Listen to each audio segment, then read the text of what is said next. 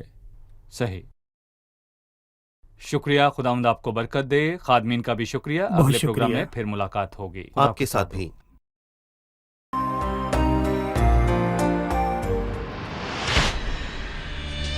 حبيب العمر لطول العمر هتبقى حبيبي طول العمر والباقي العمر هتبقى حبيبي حبيب العمر لطول العمر هتبقى حبيبي طول العمر والباقي العمر هتبقى حبيبي مين زيك يسامح مين زيك يداوي مين زيك يحل مين زيك يسامح مين زيك يداوي مين زيك يحل مين غيرك يقول للشيء كن فيكون مين غيرك قادر على هدم محصور مين غيرك يقول للشيء كن فيكون مين غيرك قادر على هدم محصور مين بالحب يروي القلب من الينبوع مين غيرك يسامح بالحب يا يسوع